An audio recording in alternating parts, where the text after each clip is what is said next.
오늘 우리에게 주시는 하나님 말씀은 신명기 21장 15절에서 23절 말씀입니다. 신명기 21장 15절에서 23절 말씀, 구약성경 294쪽입니다.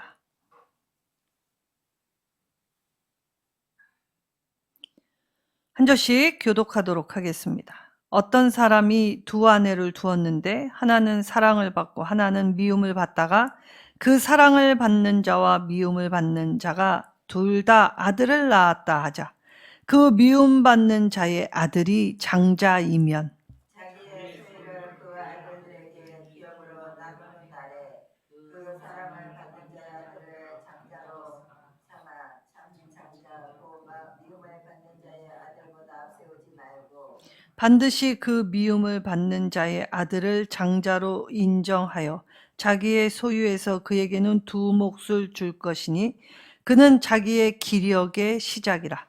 장자의 권리가 그에게 있음이니라. 사람에게 안악하고 배역한 아들이 있어 그의 아버지의 말이나 그 어머니의 말을 순종하지 아니하고 부모가 지시하여도 순종하지 아니하거든. 그의 부모가 그를 끌고 성문에 이르러 그 성읍 장로들에게 나아가서 그 성읍 장로들에게 말하기를 우리의 이 자식은 안악하고 배역하여 우리 말을 듣지 아니하고 방탕하며 술에 죽일 자라 하며 그 성읍의 모든 사람들이 그를 돌로 쳐 죽일지니 이같이 내가 너희 중에서 악을 제하라. 그리하면 온 이스라엘이 듣고 두려워하리라. 사람이 많이 죽을 죄를 범함으로 내가 그를 죽여 나무 위에 달거든. 그 시체를 나무 위에 밤새도록 두지 말고 그날에 장사하여 내 하나님 여호와께서 내게 기업으로 주시는 땅을 더럽히지 말라. 나무에 달린 자는 하나님께 저주를 받았음이니라. 아멘. 자, 사람의 필요와 욕심이 만들어낸 폐단, 자, 공공 질서, 공동체를 보호하는 규정, 사회의 질서를 파괴하는 일들에 대해서 오늘 말씀에 언급하여 주십니다. 자, 장자 상속권 폐역한 아들에게 내리는 벌, 그리고 기타 규정, 자, 나무에 달린 자에 대해서 말씀하여 주셨지요. 자, 성경은 예수 그리스도를 영접한 사람들, 그 사람들을 참 이스라엘, 하나님 백성, 하나님 자녀, 하나님의 소유된 나라, 그리고 하나님의 제사장이라고 부르십니다. 그래서 하나님의 부르심 앞에 오늘 우리가 살아가게 될 때의 일상의 삶, 자, 일상의 삶에는 우리는 늘 이 선택하여야 할 일들이 참 많지요. 자, 근데 내가 원래 가지고 있던 것, 그것보다 더 중요한 것은 하나님의 말씀 앞에서 내가 어떤 것을 선택하며 살아가고 있는지가 더 중요하다고 말씀하십니다. 자, 그러니까 오늘 보편적, 일상적 삶, 자, 하나님 앞에 우리의 삶, 살아가는 모든 과정 안에서 이 살아가는 과정이 예배자임을 증거하는 일. 자, 이때 우리의 감정으로 일어나는 일들, 독단적인 판단에 의하여 이 편견을 가지고 하는 모든 일들, 하나님은 오늘 폐역할 가능성, 그래서 불공평, 그러므로 그것으로 야기되는 여러 가지의 어려운 상황들을 이 실예로 말씀하여 주셨지요. 하나님은 우리가 무엇을 하는지 지대한 관심을 가지고 계신 분이십니다. 그래서 하나님의 관심 속에서 우리의 일상의 삶이 하나님이 보고 계신다, 하나님을 의식하며 살아가게 될 때 우리는 하나님의 말씀을 따르는 자가 될 수 있지요. 자, 장자권, 자, 이스라엘이 이 출애굽할 때에 하나님은 이미 장자는 내 소유, 내 것이라라고 인치셨습니다. 자, 그러면 하나님은 편애하시는 분이신가? 그렇지 않았죠. 우리가 출애굽기 말씀을 살펴보면서 자, 장자를 내 것으로 돌리라는 말은 가족 전체를 의미하는 말이다. 왜냐? 장자는 그 가정을 대표하는 상징성이라고 말씀을 드렸습니다. 그러니까 장자를 내 것으로 돌리라는 말은 가정 전체를 하나님의 것으로 삼으시겠다라는 말씀과 똑같은 말씀이지요. 자, 그러나 우리의 편협한 시야, 감정 이런 것들이 얼마나 이 불공정하고 불필요한 폐단들을 만들어내는지 오늘 말씀을 통해 볼 때, 자, 15절에 사랑을 받고 미움을 받고, 자, 일상의 삶 속에서 사랑과 미움, 우리 안에 늘 비일비재하게 일어나는 일들입니다. 자, 사랑하는 건 내가 사랑할 만한 자, 사랑할 만한 상황, 사랑할 만한 그 어떤 일, 그건 참 사랑 아니라고 이미 말씀하셨습니다. 그럼 사랑이 뭐냐? 사랑은 나의 행복 추구권이 아니라 타인의 행복 추구권을 위해 내 권리를 포기하는 것이 사랑이지요. 그러니까 상대방의 이익을 위해 오늘 내가 행동하는 모든 것이 사랑이라고 말씀하셨습니다. 자, 그럼 반대로 미워하는 것은 무엇입니까? 자, 단순히 감정적 이 반응을 의미하는 것이 아닙니다. 자, 미워한다는 말은 상대방을 무관심하게 보고, 그리고 상대방의 그 어려움들을 우리가 외면하면서 도움이 될 만한 것들조차도 언급하지 않고 또 외면하는 모든 상황을 미워하는 것으로 규정하십니다. 자, 그러면 오늘날 우리가 사회에서 일어나는 일들에 나와 굳이 상관이 없다고 생각하거나 또 내가 관심 두는 영역이 아니라고 생각할 때에 우리가 하는 모든 행위는 다 미워하는 행위가 된다라고 말씀하시는 것이죠. 그래서 성경을 깊이 알면 우리가 단순히 말씀을 통해 깨달을 때 우리가 조금 더 나은 방향, 나은 생각으로, 그래서 하나님 말씀을 따라가다 보면 나도 모르게 성장하고 점점 넓어지고 깊어지는 것이죠.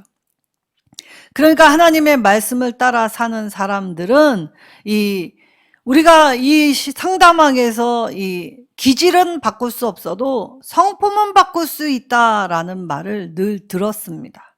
자, 그렇다면 하나님이 우리의 고유의 기질 안에서 그 기질을 통하여서도 빛을 발할 수 있게 하신다는 것이죠. 하나님의 사람은 성품만 바뀌는 것이 아니라 하나님이 주신 고유의 특질, 기질이 바뀌는 사람입니다. 그래서 이전 것은 지나갔으나 보라 새 것이 되었도다 라고 선언하여 주셨던 것이죠. 자, 그러면 이때에 미움을 받는다라는 말은 그냥 안 좋아하고 덜 좋아하는 것이 아니라 내가 매우 싫어하고 증오하고 그 증오가 증폭되어 진저리를 치는 상태까지 된다는 것입니다.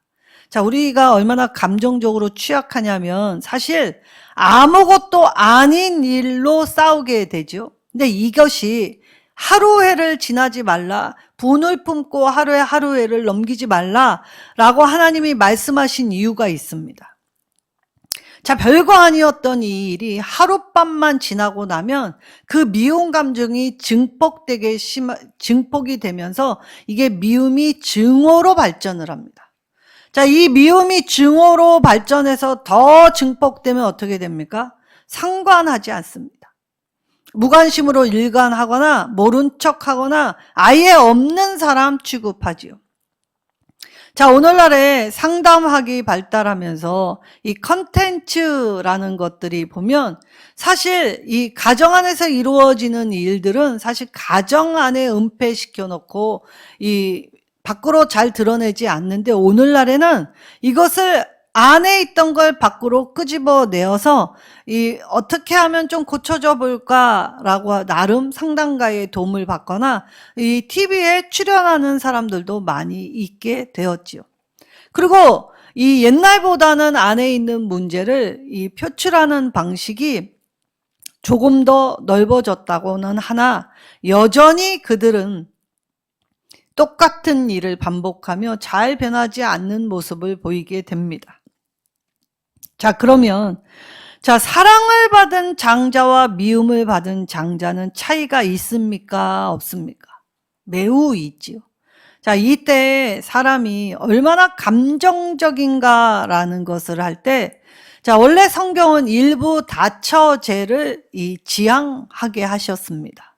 그러니까 한 남자와 한 여자가 만나 가정을 이룰 때 둘이 한 몸이 되는 관계를 만들어 주셨지요. 근데 고대 근동에는 이 하나님의 성경적 가정의 원리를 깨고 일부 다처제로 살았던 사람들이 많습니다. 그래서 이 두 여인과 한 남자의 관계에서 빚어지는 갈등, 야기할 수밖에 없지요. 이때 히브리어는 이 두 번째 부인을 히브리어로 살펴보면 경쟁자 부인이라는 뜻을 가지고 있습니다.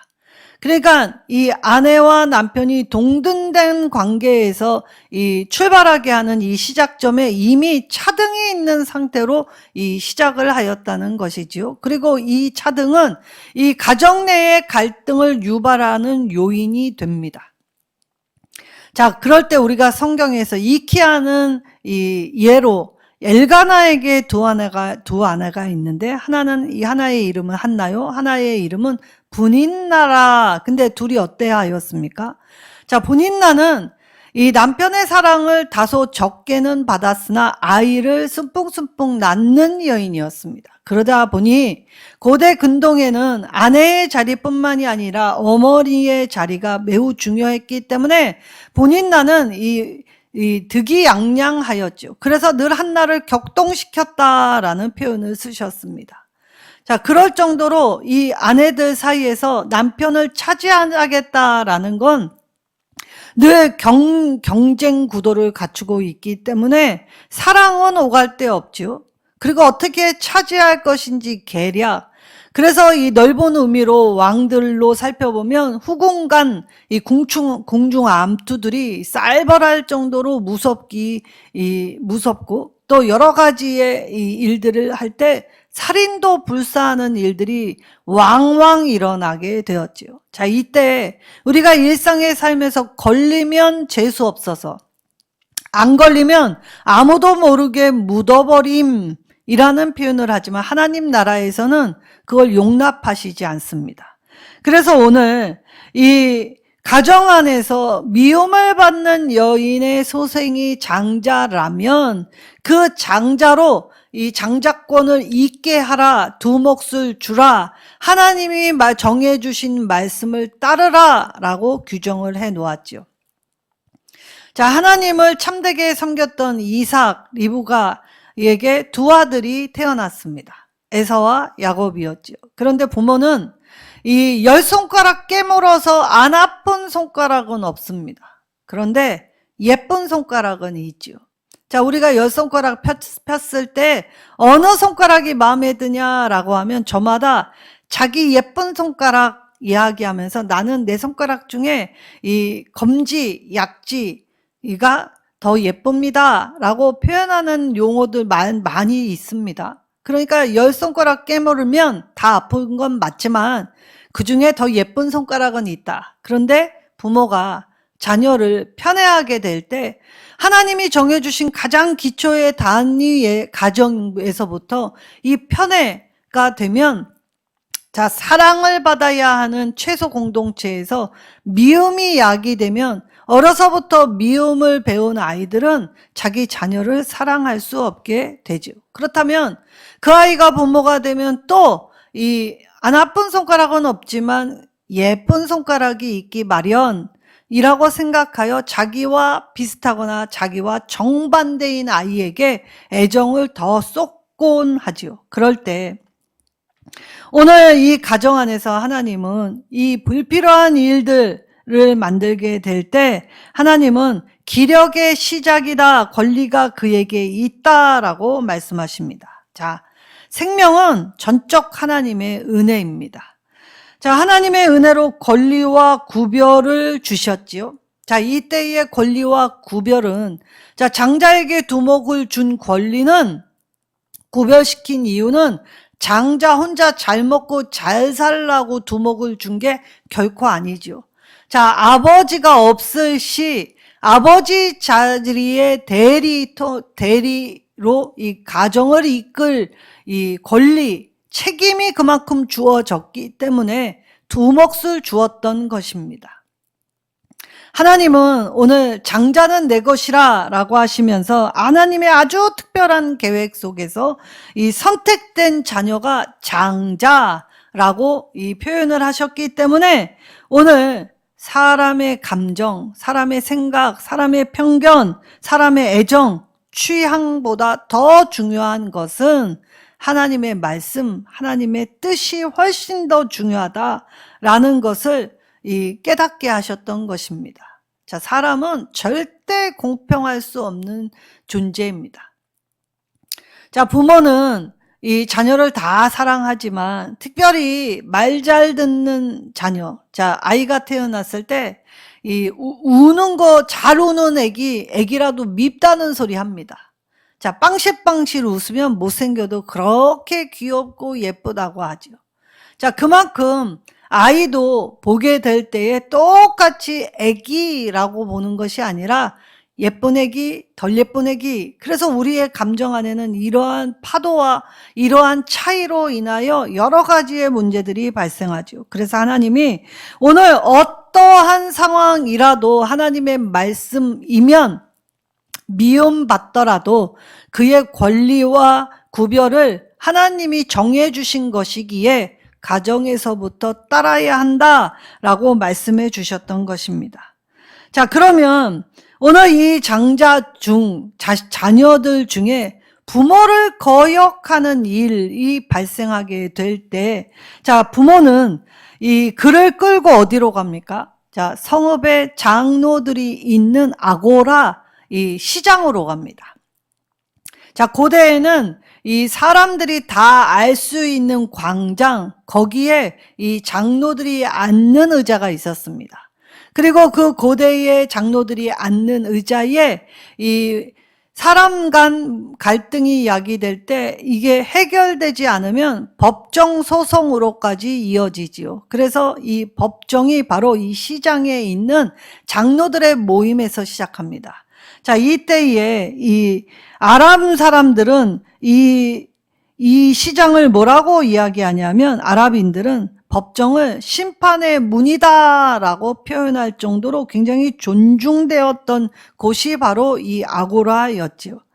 자, 이때 아버지가 이 아이를 데리고 장로들에게 갈 때에 자, 그를 끌고 가지만 아버지의 감정에 의해서 아들의 운명이 쉽게 좌지우지 되는 것을 방지하기 위해서 이 아버지의 독단으로 이 아들의 운명을 움켜쥐고 또 이 잘못된 길로 행하는 걸 막기 위한 보호 장치로 이 성읍 장로들의 법정 위에 세우게 되죠. 자, 하나님은 무조건적인 편을 들어주시는 분은 아니십니다.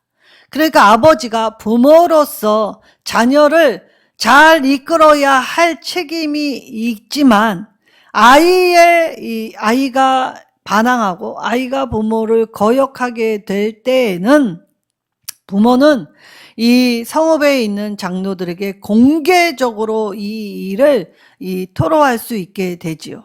자, 그럴 때 아버지의 독단은 방지시키면서 동시에 패역한 아들은 일벌백계 하십니다. 이때 일벌백계의 최고형은 무엇입니까? 사형이죠. 사형일 때 모든 성읍 안에 있는 사람들이 돌로 쳐 죽이게 하셨습니다. 자, 그러면 한 생명을 제거하는 일에 모든 사람이 이렇게 동조자가 되게 하셨을까? 라고 하면 그건 오해이지요. 하나님은 이 하나님의 백성들 안에 이러한 패역, 그리고 이러한 오해, 이러한 왜곡, 이러한 것들을 악을 제하게 하시면서 동시에 이 백성들에게는 본이 되게 하셨던 것입니다. 죄에 대한 경각심을 갖도록. 그래서 다시는 이러한 일이 우리의 공동체에 일어나지 않게 하기 위하여 이러한 조치를 하셨던 것이죠. 그래서 법정 고발은 본보기를 삼는 일이 되었지요. 그래서 악을 방지하고 하나님이 이 문제를 얼마나 중요하게 여기시는지를 우리가 알 수 있는 대목입니다.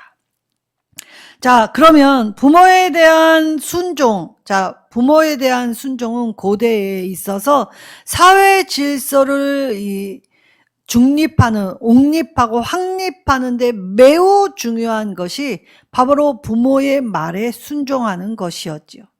그런데 부모의 말에 불순종할 때, 자, 인륜을 저버리는 것일 뿐만이 아니라 여기에는 더 큰 의미가 들어 있습니다. 왜냐?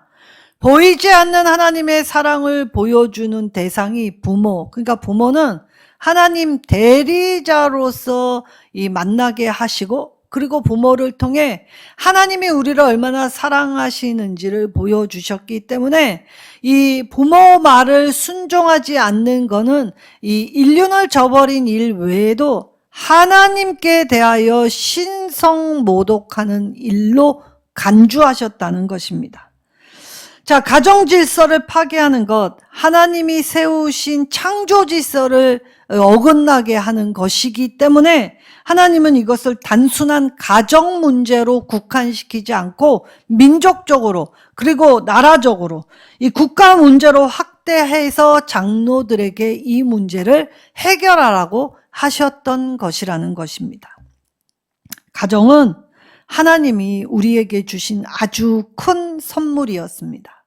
그리고 가정을 이루는 이 가장 기초 단위 부부는 하나님이 이 땅에서 어떠한 어려움이 있더라도 우리 두 사람 한 마음 한 뜻이 된다면 내 살 중에 살이요 뼈 중에 뼈로 여긴 소중히 여기며 서로를 존중하고, 그리고 서로를 도울 때 어떠한 어려움이 있더라도 우리 두 사람 비가 오나 눈이 오나 바람이 부나 아프나 건강하나 내가 나이를 먹어가면서 우리 두 사람 함께 하겠습니다 라는 언약적 관계로서 맺어주신 것이 부부였지요. 그리고 부부의 하나님의 이 선물에 더하여진 은혜는 바로 생명의 더함, 생명이 이어짐, 자손이었던 것입니다.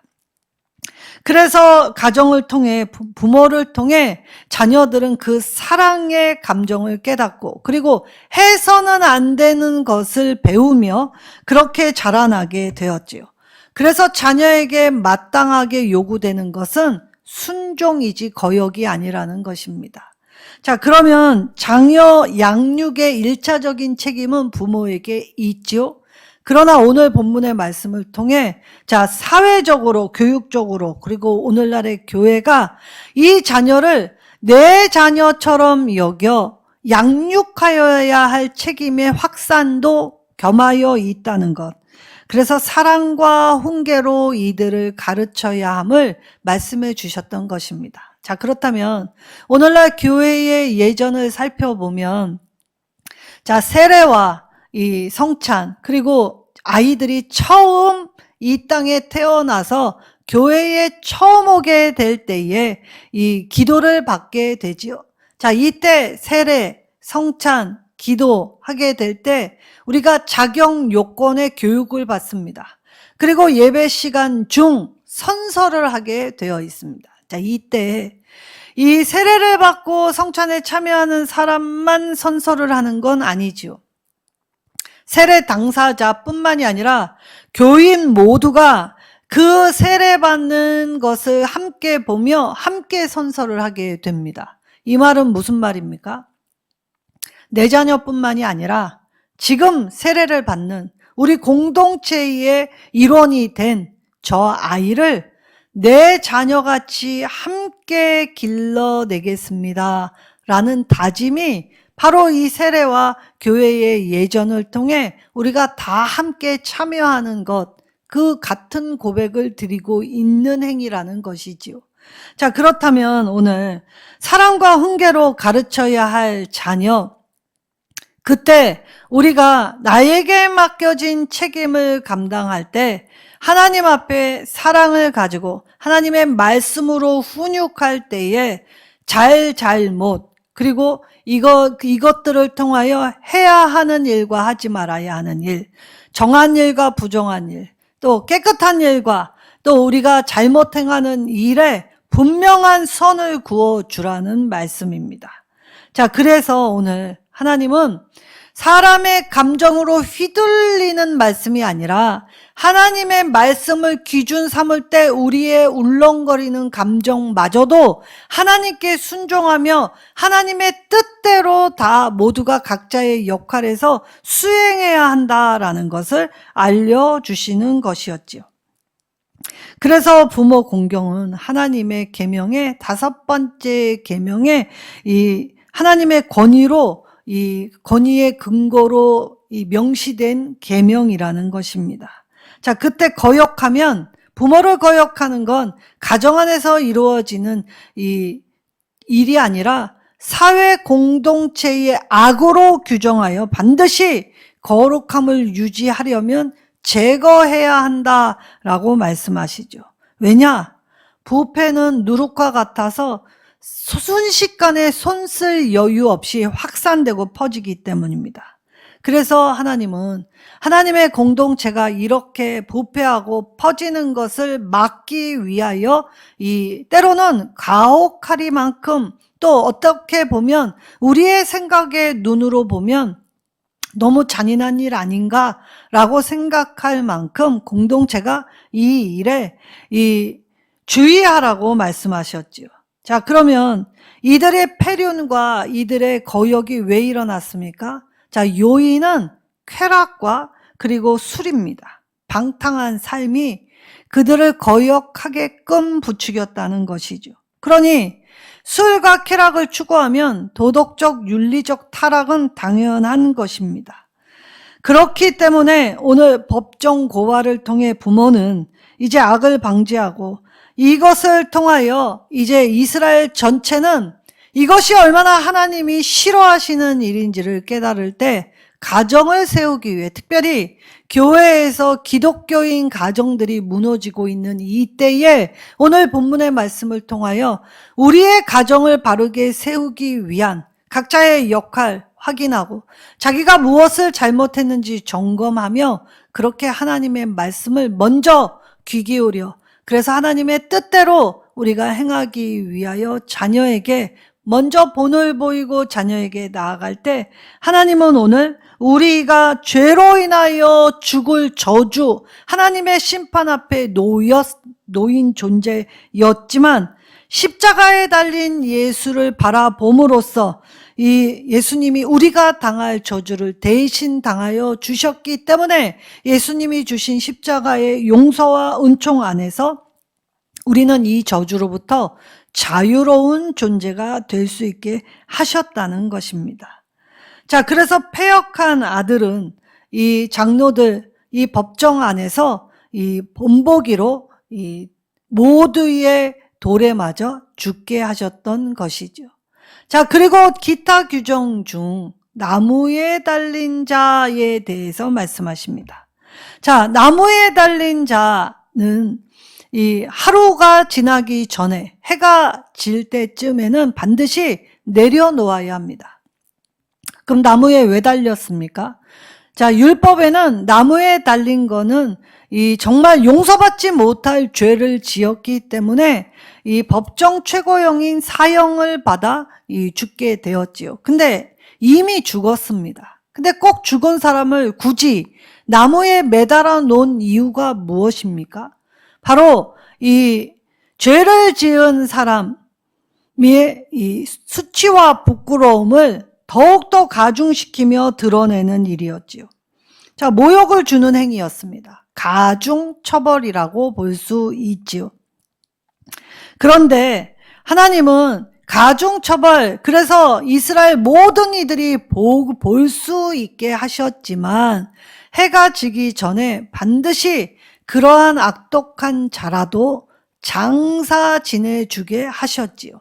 그래서 반드시 내려놓아야 했습니다. 자, 그것은 왜 하나님이 내려놓게 하셨습니까? 바로 우리가 하나님의 은혜 앞에서 잘못을 행하였지만 사실 그 당시에는 이 날씨에 의하여 시신이 부패하면 공동체에 질병이 임할 수 있었지요. 그러니까 해질녘 그 하룻밤을 지나지 않고 그 나무에 달린 자를 내려놓아야 했습니다. 자, 그럴 때 이 내려놓고 그들이 이 하나님의 기업, 땅을 더럽히지 않게 하나님은 시신이라도 존중하게 하셨지요. 이건 고대 근동의 어디에도 볼 수 없는 이 마지막 자비였다는 것입니다. 이미 처형된 자는 이 성문이나 또 백성들이 멀리서도 볼 수 있도록 아예 이 해골이 될 정도로 내버려 둡니다. 근데 하나님은 그렇게 하시지 않았지요. 그래서 하나님 말씀 안에서 땅을 더럽히지 말라. 하나님의 이 법을 어겨서 심판을 비록 받았지만 이 시체로 인하여 땅이 오염되고 땅이 더럽혀지지 않게 하기 위해 그날 장사하는 걸 원칙으로 만드셨습니다. 자, 이때 하나님의 법을 어겨 처벌받은 그의 시체, 그러나 나무에 매다는 일, 그러나 그 시체를 나무에서 내려놓지 않는 것도 하나님은 동일하게 시체를 만진 것으로 간주하십니다. 그러니까 하나님의 율법 안에는 이 오늘 말씀 안에서 비록 본보기는 삼으셨지만 이 내일의 그 모습을 오래 각인시켜 주시지는 않습니다. 그래서 하나님이 죄를 얼마나 미워하시는지, 죄를 얼마나 싫어하시는지를 깨닫는다면 오늘 우리는 우리의 삶에서, 일상의 삶에서 우리가 행하는 일들, 사실 우리가 이 오늘날에 아무 생각 없이 행하는 일들로 땅이 오염돼 지금 우리의 자연이 황폐되고 있지요. 자, 우리가 너무 넘쳐서 이 음식물 쓰레기가 곳곳에서 넘쳐납니다. 자, 이거를 처리할 수 없어 땅에 묻게 될 때 땅은 이걸 비료화하는 데까지 엄청난 시간이 걸리죠. 자, 동물의 사료로 쓸 때에도 사람들의 무분별함으로 이 음식물을 잘 버리지 않았기 때문에 사실 동물에게도 잘 먹여줄 수 없는 것이 바로 이 음식물 쓰레기입니다. 자, 우리가 우리의 편리에 의해서 사용된 것들이 오늘날 땅을 오염시키며 우리의 자연을 훼손하고 그리고 결국 우리가 사는 삶의 기후에도 영향을 미칠 때 우리는 서로 돌고 돌며 이렇게 연관되어 있는 삶을 살아가고 있다는 걸 깨닫게 되지요. 자, 그렇다면 오늘 우리의 일상에서 하나님은 이처럼 세심하게, 세밀하게 이 하나님의 은혜에 대해서 새겨주실 때, 자, 은혜 새기려면 하나님이 미워하시는 일은 행하지 아니하며 하나님이 기뻐하시는 일을 행할 때에 우리는 비로소 하나님의 이 저주에서 자유롭게 되는 상태가 되겠지요. 그렇다면 하나님을 기쁘시게 하는 삶은 어떤 삶입니까? 바로 감사와 찬양이 넘치는 삶, 하나님의 은혜에 대한 감격의 삶이 되라고 하십니다. 그래서 교회 드릴 때만 거룩하게 하고 일상의 삶에는 누가 보든지 안 보든지 내 멋대로 내 감정대로 처리하는 일, 불공평하게 만드는 일, 불이익일지라도 하나님께 내가 이 불이익을 감수하더라도 하나님 나라, 하나님의 사람을 살리는 일이라면 기꺼이 참여하는 것. 그래서 우리의 필요를 너무 욕심부려 넘치게 채우거나 또 너무 모자라서 하나님의 이름을 욕되게 하는 일이 없이 그래서 사도 바울과 같이 내가 빈곤해도 그리고 내가 이 풍부해도 일체의 비결을 배워 어떤 상황 속에서도 하나님의 이름이 이 망령되이 일컬음을 받지 않게 욕되게 하지 않게 주의할 수 있는 삶. 그래서 오늘 우리의 패단 안에 우리의 생각의 이 평중 내가 중요하게 여기는 가치가 아니라 하나님이 중요하게 여기시는 가치를 따라 그것을 기준 삼을 때 내 마음에 흡족한 삶이 아니라 하나님을 기뻐하시는 삶. 그래서 내가 머무는 땅도 거룩하고 내 삶의 모양도 거룩하고 내 관계들이 다 윤택하여지는, 그래서 르호봇 하나님과의 바른 관계 맺음으로 우리가 자연과 사회와 그리고 하나님의 사람들 그리고 하나님을 알지 못하는 사람들까지의 관계 속에서 오늘 우리의 패단으로 하나님의 영광을 가리는 일이 없도록, 그래서 때로는 부당한 일을 겪는다 할지라도 원망하지 아니하며, 그리고 내가 내 힘으로 할 수 없을 때에 이 낙심하고 또 좌절하지 아니하며 하나님 앞에 하나님이 세워주신 질서를 따라 하나님이 충만케 하신 그 은혜의 풍성함으로 감당하여 하나님의 사람으로 오늘 말씀하시는 바를 제대로 따라가 하나님 앞에 영과 진리로 참되게 예배하는 자가 되시기를 예수님의 이름으로 축원합니다.